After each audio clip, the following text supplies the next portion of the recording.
안녕하세요. 까치살모입니다. 실은 제가 원고를 다 썼다가 지금 급하게 아주 중요한 소식을 듣게 되어서 원고를 다시 썼는데요. 우선 이번 기사는 아시아 경제 양낙규님의 기사를 바탕으로 하고 있습니다. 그러니까 이 영상이 나가는 오늘을 기준으로 어제인 25일 우리 군에 따르면 우리 군은 총 5가지의 사업을 전면 취소한다고 합니다. 그 전에 앞서서 그래도 새로운 소식을 전해야 하기 때문에 새로운 소식 몇 가지를 전하고 넘어가겠습니다. 대한항공과 국방과학연구소가 공동으로 개발하고 있는 저피탑 무인편대기가 어제인 2025년 2월 25일에 출고식을 가졌는데요. 드디어 가오리X에 이어서 무인편대기도 등장을 했네요. 이번 무인편대기 사업은 2021년부터 시작을 해서 2022년에 대한항공이 사업자로 선정이 되어서 국방과학연구소와 공동으로 개발하고 있는 사업으로 아직은 우리의 무인편대기용 엔진이 완전히 개발이 끝난 것이 아니기 때문에 본 개발은 아니고 기술 실증기인데요. 이번 기술 실증기는 올해 말부터 비행을 시작해서 사업은 2027년에 끝나게 되고 그 후부터는 국산 실용 엔진이 적용되어서 본 개발에 들어가게 될 것입니다. 여러분도 알겠지만 지금 우리나라의 무인 전투기 개발 사업은 무인편대기뿐만 아니라 가오리X로 대변되는 전익기 형태의 무인 공격기 개발 사업도 같이 있습니다. 그러나 지금은 가오리X의 후속 사업인 가오리X2의 사업이 중단되었고 그래서 우리가 KF-21 보라매의 블록3를 위해서 개발하고 있던 각종 스텔스 기술들을 기술 실증할 수 있는 기체는 현재로서는 바로 이 무인편대기 사업뿐입니다. 그래서 이 무인편대기는 유무인 복합을 통해서 KF-21 보라매와 보조해서 공중전을 하는 기체를 개발하는 사업임에 앞서서 바로 우리 KF-21 보라매의 블록3를 개발하는 각종 스텔스 기술을 실증하는 사업이기도 합니다. 그래서 이 사업은 지금 우리에게는 그 어느 때보다도 중요해진 상태인데요. 제가 알기로는 정확한 건 아닌데 이 무인편대기에는 우리가 개발하던 5,500파운드급 엔진이 들어가고 이 엔진은 아직 양산형 모델이 아니기 때문에 대략 30시간인가 60시간인가의 수명만을 가지고 있습니다. 그러나 분명한 건 엔진 문제 때문에 사업이 중단된 가오리X와 달리 이 시험기의 엔진은 국산 시험용 모델이기 때문에 아무런 문제가 없는 것이고요. 그래서 가오리X 사업이 중단된 지금에서는 이 무인편대기 사업은 정말 우리에게는 중요한 사업입니다. 아무쪼록 단순하게 무인 전투기를 개발하는 것을 넘어서 우리 KF-21 보라매의 블록3를 개발하기 위한 밑거름이 되어주길 기원합니다. 올해 말에 있을 비행시험이 아무 문제 없이 성공하기를 기원합니다. 그리고 어제인 2025년 2월 25일에 HD현대와 하나오션이 K조선 원팀에 대한 MOU를 정식으로 체결했습니다. 이 소식은 제가 이미 얼마 전에 두 회사가 방사청의 중재로 각각 수상함은 현대가 담당하고 잠수함은 한화가 담당하는 식으로 해외에 진출해서 해외에서는 우리의 양대 조선업체끼리 싸우는 일이 없게 하기 위해서 K조선원팀을 만들기로 했다는 소식을 전했는데요. 이것에 관련해서 정식 협약식이 어제 열렸고 정식으로 MOU도 체결했습니다. 그로 인해서 이제는 더 이상 군함을 수출하는 데 있어서는 양사가 싸우지 않고 협력하기로 했는데요. 그러나 그건 어디까지나 수상함 수출 문제뿐이고 여전히 미국 MRO 사업에서는 양사가 경쟁 중이라고 제가 이야기하기도 했는데요. 그리고 여전히 KDDX 사업에서도 양사는 경쟁 중입니다. 그리고 KDDX는 사실상 HD현대와 수의 계약하는 것으로 가닥이 잡히고 있는 것 같습니다. 여러분도 제가 이미 이야기해서 알겠지만 KDDX는 지금 다음 달인 3월에 방위사업추진위원회에서 상정이 될 거라고 하고 있는데요. 상정은 3월에 이루어지고 결과는 4월에 나온다고 합니다. 그래서 KDDX의 사업 방식을 정확히 우리가 알게 되는 건 4월인데요. 그러나 이미 많은 곳에서 방사청이 내부에서 현대와의 수의 계약으로 기울고 있다는 이야기가 나오고 있습니다.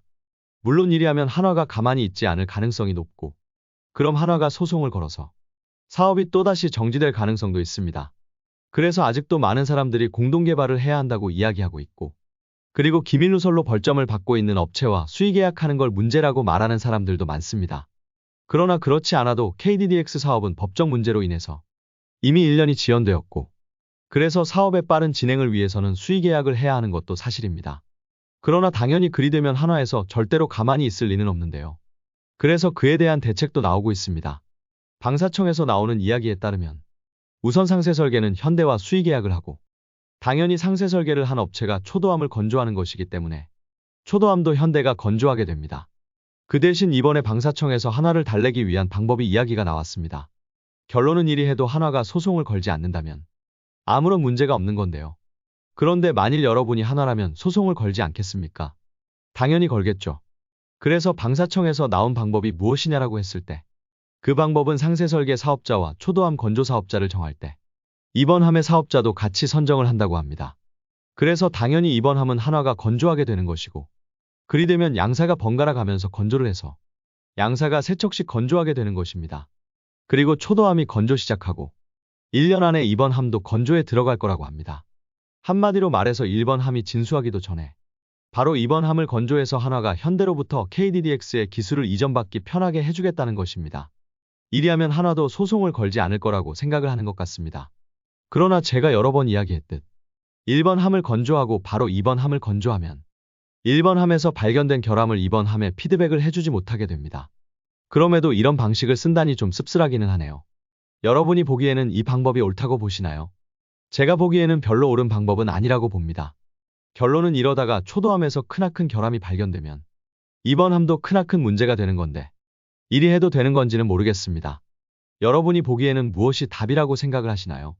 그럼 다시 우리 군에서 취소한 사업들 소식으로 넘어와서 그럼 그 5가지는 무엇이냐라고 했을 때 하나씩 살펴보면요.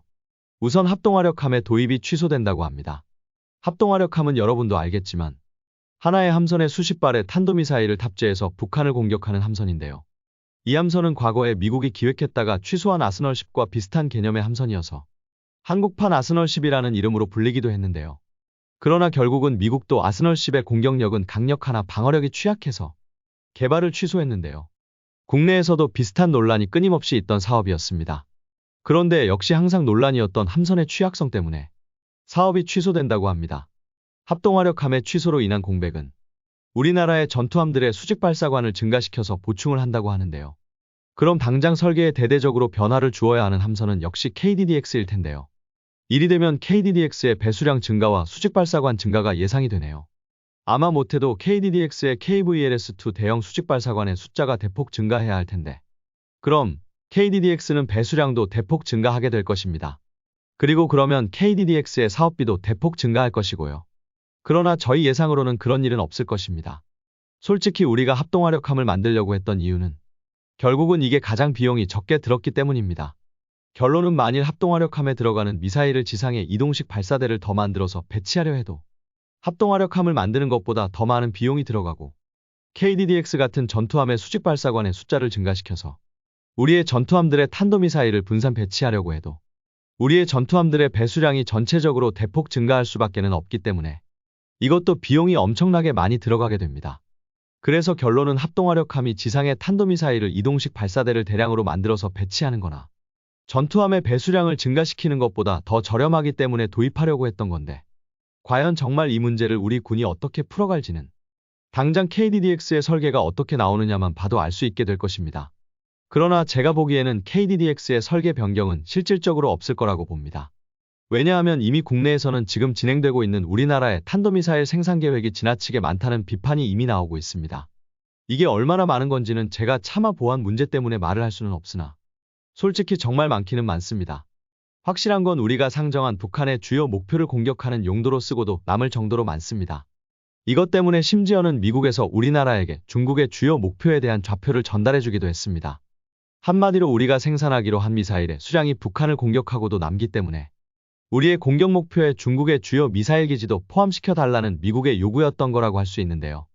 합동화력함을 취소했다는 건 제가 보기에는 탄도미사일의 도입 수량도 조절이 이루어질 거라고 봅니다. 물론 우리의 탄도미사일 도입 수량을 줄이는 것에 대해서 불만을 가질 분들도 있겠지만 이건 선택의 문제입니다. 결론은 우리가 탄도미사일의 도입 수량을 줄이고 그 비용 자체를 아예 줄여서 전체적인 국방비를 줄인다면 문제가 있겠지만 결국은 탄도미사일의 도입 수량을 줄인다고 해서 국방비는 줄어들지 않습니다. 탄도미사일의 도입 수량을 줄인 만큼 무언가 다른 무기 도입 사업에 투자를 할 것이기 때문에 이게 무조건 잘못되었다고는 이야기하지 못합니다. 물론 이게 어떤 내용인지는 지금 이 자리에서는 자세히 이야기하지 못하지만요. 그러니 무조건 탄도미사일의 도입 수량을 줄인다고 비판할 문제는 아니라고 봅니다. 그리고 두 번째는 아파치 헬기의 도입도 취소되었는데요. 결론은 아파치 헬기는 너무 가격이 많이 올랐고 그리고 무인기의 강세로 인해서 고가의 아파치를 도입하지 말고 무인기로 대체해야 한다는 이야기가 꾸준히 있어 왔는데요. 끝내는 아파치 헬기도 정식으로 도입이 취소되었네요. 군에서는 올해 4월까지 아파치 헬기를 도입하지 않음으로 인해서 생기는 전력 공백을 어떻게 메꿀지에 대한 구체적인 방안을 내놓는다고 하니 기다려봐야 할 것 같고요. 결론은 군은 아파치 도입을 취소하고 유무인 복합이나 무인기 등의 전력을 더 강화할 거라고 이야기하고 있으니 아마 무인 공격기 사업에 대한 예산이 증가하지 않을까 합니다. 제가 보기에는 여기에 유무인 복합 기능을 강화한다고 했으니 LAH 헬기도 그 수혜를 입을 거라고 봅니다. 결론은 LAH 헬기도 처음에는 200대가 넘게 도입하려다가 그 수량이 계속 줄어서 지금은 160여 대로 수량이 줄었는데요. 아마 아파치를 취소하는 대신에 LAH 헬기의 도입 수량도 어느 정도 다시 회복하지 않을까 합니다. 결론은 육군에서의 유무인 복합의 주력은 바로 LAH 헬기니까요. 유무인 복합 기능의 강화라는 건 당장은 LAH 헬기의 도입 수량으로 나타나지 않을까 짐작을 해보네요. 그리고 신속 대응 사단을 위해서 도입하기로 했던 경장갑차의 도입도 취소되었네요. 여러분도 알겠지만 이 사업은 독일의 비젤 장갑차 같은 장갑차를 우리나라의 신속 대응 사단을 위해서 도입하려던 사업인데요. 문제는 정작 도입할 장갑차가 적당히 없었다고 합니다. 결론은 기존의 비젤 장갑차는 너무 성능이 떨어지고 독일에서 비젤 대신에 르와라는 장갑차를 개발한다고 해서 우리 현대로템도 비슷한 장갑차를 개발한다는 이야기가 있었지만 국내 기술로는 개발이 여의치 않다는 결론이 나온 것 같습니다. 그래서 경장갑차의 도입도 잠정 중단되고 특수전용으로 개발되던 특수전용 고기동 차량을 신속대응사단도 도입하는 것으로 방향을 바꾸었다고 합니다. 그러나 특수전용 고기동 차량은 방어력이 전혀 없는 차량인데 치고 빠지는 전술이 주가 되는 특수전이라면 모를까. 이 차량이 신속대응사단에 쓰기에 적당할지 의문이 들 수밖에는 없고요. 그래서 제가 보기에는 특수전용 고기동 차량이 절대로 대안이 될 수는 없을 텐데 과연 나중에라도 신속대응사단에게 적절한 방어력을 제공해 줄 수 있는 장갑차의 도입이 가능할지가 의문이네요. 그리고 한국판 조인트 스타스의 도입도 취소되었습니다. 여러분도 알겠지만 우리나라는 이미 글로벌 호크를 도입해서 북한을 감시하고 있고 그러나 글로벌 호크로는 당연히 충분한 면적을 감시할 수 없었기 때문에 미국의 조인트 스타스와 비슷한 기능의 지상감시기체를 도입하는 사업을 하고 있었습니다. 그런데 이 사업은 제가 알기로도 최근까지도 사업 자체가 계속 표류하고 있었습니다. 왜냐하면 북한이 기존에는 주로 평양 원산 고속도로에서 탄도미사일 이동식 발사대를 운용하고 있어서 우리의 지상감시기는 기존까지는 평양 원산까지만 감시할 수 있으면 되었는데요. 북한이 이동식 발사대를 더 북쪽으로 이동 배치했다는 점입니다. 그래서 우리 군은 한국형 조인트 스타즈의 요구 조건을 변경해서 더 먼 거리의 탐지 거리를 요구했지만 이런 우리 군의 요구 조건을 충족하는 기체는 존재하지 않았습니다. 그래서 우리 군은 오랫동안 도입할 기체를 정하지 못하고 사업이 표류하고 있었는데요. 끝내는 이 사업도 취소되는군요.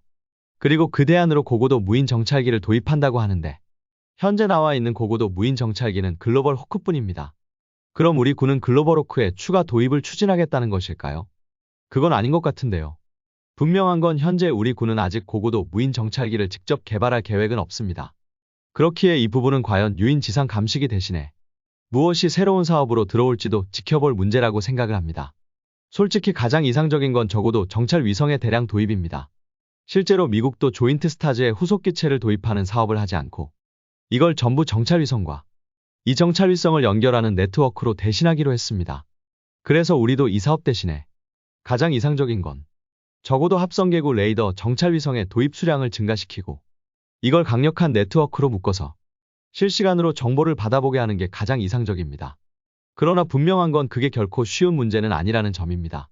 미국에서도 가장 문제가 되었던 게 위성의 정보를 실시간으로 지상에 전달하는 네트워크 구축이 가장 문제가 되었던 것으로 알고 있습니다. 그래서 가장 이상적인 게 대규모 위성망 구축이기는 하지만 이게 가능할지는 저도 의문입니다. 물론 먼 미래에는 충분히 가능하겠지만 지금 당장이 문제죠. 그리고 마지막으로 많은 분들이 충격을 받을 결정적인 이야기는 바로 항공모함의 도입의 전면 취소입니다. 결론은 우리가 과연 항공모함이 필요하냐 필요 없냐는 오래전부터 논란거리였고 그러나 항공모함 도입은 우리 해군의 오랜 꿈이었기 때문에 해군은 어떤 핑계라도 만들어서 항공모함의 도입을 꾸준히 원해왔습니다. 그리고 드디어 항공모함 도입이 가시화되고 처음에는 F-35B를 운용하는 경항공모함을 도입하려다가 끝내는 경항공모함은 효용성이 떨어진다는 문제로 인해서 우리의 항공모함 도입 계획은 계속 확대되었고 그래서 결국은 KF-21 보라매를 함재기로 하기로 사실상 확정하고 그 논의를 해왔습니다. 그러나 역시 우리가 항공모함을 도입하기에는 많은 논쟁거리가 있었고 그리고 많은 문제가 있었던 것도 사실이고 그리고 심지어는 지금은 해군 내에서도 굳이 항공모함을 도입해야 하냐는 의문에 도달했다는 것입니다. 그래서 심지어는 해군 내에서도 과거같이 강력하게 항공모함을 도입해야 한다는 주장이 많이 사라진 것도 사실입니다. 그래서 현 정부 들어서 항공모함에 대한 논의가 거의 중단되었지만 그것에 대해서 불만을 가진 해군 관계자도 요즘은 별로 없었습니다. 그래서 저도 시간 문제일 뿐 언젠가는 항공모함의 도입이 취소되겠지 하는 생각은 하고 있었습니다. 그런데 결국은 항공모함의 도입은 정말로 취소되었네요. 결론은 이게 우리에게는 지금 알려지는 거지만 이미 군에서는 오래전부터 논의가 있었을 것이고 해군 내에서 반발이 심했다면 분명 그 과정 중에 해군 관계자로부터 말이 나왔을 것입니다. 그런데 사업 취소 전에 해군 관계자들로부터도 아무런 이야기가 없었다는 건 결국은 항공모함 도입을 취소를 해군도 그리 심하게 반대를 하고 있지 않다는 뜻이 될 것입니다. 그리고 항공모함을 취소하고 결국은 무인전력 지휘함으로 대체를 한다고 하는데 결코 무인전력 지휘함이 항공모함의 대신이 될 수는 없죠. 결국 무인전력 지휘함은 고작해야 5,000톤급의 작은 함선에 불과합니다. 물론 하나오션이 16,000톤급의 무인기 항공모함을 선보였지만 우리 군이 요구한 무인전력 지휘함은 그렇게 큰 배가 아닌 5,000톤급의 함선이기 때문입니다. 그래서 정확히 우리가 도입한다는 무인전력 지휘함은 현대가 선보였던 모델이 가장 가능성이 높은 모델입니다. 그렇기에 이 함선이 결코 항공모함을 대신할 수는 없습니다. 그럼 우리가 갑자기 왜 이런 대규모 사업들을 전폭적으로 취소하느냐라고 했을 때 지금 합동화력함이나 항공모함 등 가장 핵심 사업에 타격을 많이 받은 건 바로 해군입니다. 물론 나머지 세 가지 사업은 전부 육군과 관련이 있던 사업이지만 이미 이 사업들은 기존부터 취소될 것이라는 이야기가 있어 왔고 규모도 해군이 취소된 사업에 비해서는 그리 크지 않습니다. 결론은 그럼에도 해군이 왜 이걸 받아들였냐를 생각할 필요가 있는데요. 그래서 주요 핵심 사업이 날아가는데도 해군이 잠잠한 이유는 한 가지뿐이라고 저는 생각을 합니다. 그건 바로 핵추진 잠수함의 도입입니다. 결론은 해군이 이리 잠잠한 건 이런 대규모 사업들의 취소가 우리가 핵추진 잠수함을 도입하기 위한 재원 마련 때문이라면 해군이 이리 잠잠한 이유가 설명이 됩니다. 당장 우리가 핵추진 잠수함을 도입하기 위해서는 수십조 원의 돈이 들어갈 수밖에는 없습니다. 결론은 도입 방식도 아마 호주처럼 미국의 핵추진 잠수함을 도입하는 방식이 될 거라고 봅니다. 이리 해야지만이 트럼프가 우리의 핵추진 잠수함 도입을 허락을 할 것이기 때문입니다. 결론은 우리가 호주처럼 오커스에 참여를 하고 핵추진 잠수함을 도입하는 형태가 될 것입니다. 솔직히 말해서 지난 2월 12일에 이것과 관련해서 국회에서 좀 재미있는 토론회가 열렸습니다. 그건 바로 유영원 의원이 대표로 있는 무궁화 포럼에서 주최한 토론회가 있었는데요. 토론회 주제가 트럼프 2.0 한국형 핵추진 잠수함 도입 전략과 비전이라는 토론회가 있었습니다. 그때는 너무 정치색이 강해서 제가 관련 소식을 전하지 않았는데요.